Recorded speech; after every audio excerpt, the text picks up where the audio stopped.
Hello friends, CKD stock market news channel के अंदर आप सभी का स्वागत करता हूं। सबसे पहले चैनल पर विजिट कर रहे हैं तो चैनल को सब्सक्राइब कीजिएगा। मेरे भाई चैनल को सब्सक्राइब जरूर कीजिएगा, काफ़ी मोटिवेशन मिलता है। काफ़ी लोग चैनल को सब्सक्राइब नहीं करते हैं तो चैनल को जरूर सब्सक्राइब करें। मेरे भाई वैसे असेट मैनेजमेंट कंपनी तो काफ़ी पुरानी है, पर जी हाँ, आज मैं इस एएमसी के एक नए फंड की बात करने वाला हूँ। जी हाँ, अभी कुछ दिन पहले ही इसका एनएफओ आया था, क्योंकि काफ़ी सारे लोग एनएफओ के अंदर इन्वेस्ट कर देते हैं, उसके बाद वो रिव्यू देखना चाहेंगे। तो आज उनका रिव्यू यहाँ पर होने के लिए जा रहा है। मेरे भाई मैं आपसे कहना चाहूँगा कि इस चैनल पर आपको हर म्यूचुअल फंड का रिव्यू दिखेगा, चाहे वो म्यूचुअल फंड कितना भी छुपा हुआ क्यों ना बैठा हो, ढूंढ ढूंढ के निकालेंगे।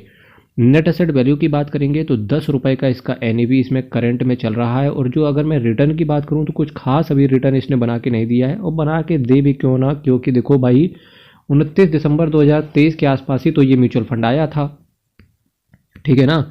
अगर मैं अजय खंडेलवाल साहब यानी कि इसके फंड मैनेजर्स की बात करूं तो देखो कितने सारे नाम जुड़े हुए हैं इसके पीछे। अजय खंडेलवाल, निकेश शाह एंड राकेश शेट्टी साहब आपके पैसे को मैनेज करके चल रहे हैं। तीन फंड मैनेजर लगा रखे हैं भाई साहब। 3 महीने नहीं हुए हैं तो अभी हमारे पास रिटर्न का कोई फिलहाल डेटा है नहीं। वैल्यू रिसर्च ने इस म्यूचुअल फंड को रेटिंग भी अभी नहीं करेंगे, क्योंकि जब रिटर्न देना स्टार्ट करेगा तो उसी के साथ साथ रेटिंग भी आगे चल के होगी। रिस्क म्यूचुअल फंड के अंदर आपका वेरियाई रहता है, तो ये चीज़ आपको पता होना चाहिए। आज मैं आपके सामने जिस म्यूचुअल फंड की बात कर रहा था उसका नाम है, नाम यहाँ पे देखिए, नाम देखिए Motilal Oswal small cap fund direct plan growth. जी हाँ, Motilal Oswal small cap fund direct plan growth.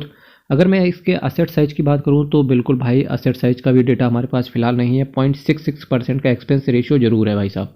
0.66% का expense ratio definitely small cap category में ज़्यादा है। इसीलिए बोलते हैं कि कई बार चाहे आईपीओ अलग चीज़ होती है, एनएफओ अलग चीज़ होती है, ठीक है। होता क्या है कि कई बार लोग सोचते हैं कि एनएफओ में पैसा लगाएंगे 10 रुपये की एनएवी से हमको मिल जाता है, तो दिक्कत भरा नहीं रहता है, चीज़ें आसानी से आगे निकल जाती हैं। मेरे भाई कोई म्यूचुअल फंड आपको अच्छा रिटर्न दे रहा है तो अच्छी बात है भाई, इतनी भी क्या जल्दी है, पहले एटलीस्ट उसको लॉन्च हो जाने दो, उसके बाद उसके कुछ फंडामेंटल्स है। जैसे इस म्यूचुअल फंड की बात करेंगे तो एक्सपेंस रेशियो 0.66% का है।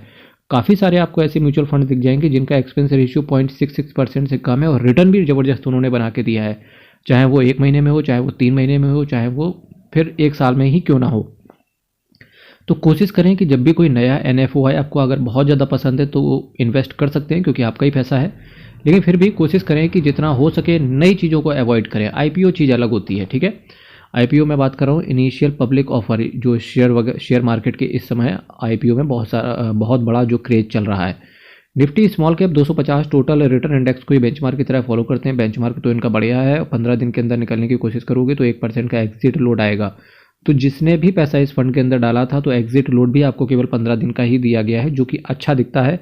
एक्सपेंस रेशियो भी ठीक है, डिसेंट है। रिटर्न अभी 3-4 महीने का जैसे ही डिटेल सामने आ जाएगा तो रिटर्न भी पता चल जाएगा। अब देखिए, अगर कोई नया बंदा है वो चाहता है कि भाई एनएफओ तो छोड़ दो, मोतीलाल ओसवाल के स्मॉल कैप कैटेगरी के अलावा कोई म्यूचुअल फंड हो तो बताएं। तो मोतीलाल ओसवाल, अगर आप स्मॉल कैप को देख रहे थे या इससे पहले जो मैं वीडियो लेके आया था क्वांटम स्मॉल कैप, ये सारे नए एनएफओ थे, तो इनके सब्जेक्ट में कुछ डेटा कुछ खास नहीं है, पर डेफिनेटली जितना डेटा है उतना मैंने आपके सामने रखा है। यानी कि बात करेंगे एक्सपेंस रेशियो तो थोड़ा सा ज़्यादा है, इन्हें एक्सपेंस रेशियो 0.50% से नीचे कर देना चाहिए। इसके बाद रिटर्न जैसे जैसे दोगे उसके बाद आप कोशिश कर सकते हैं अपना एक्सपेंस रेशियो बढ़ाने के लिए। अगर मैं अदर म्यूचुअल फंड्स की बात करूंगा, लाइक आपकी नज़र में क्वांट स्मॉल कैप फंड भी होना चाहिए। मोतीलाल ओसवाल का निफ्टी माइक्रो कैप 250 इंडेक्स पर भी आपकी नज़र होनी चाहिए। बंधन small cap fund direct plan growth को भी आप देख सकते हो। तो अब जो नेक्स्ट वीडियो मेरा आएगा बंधन स्मॉल कैप पर ही लेके आने वाला हूँ।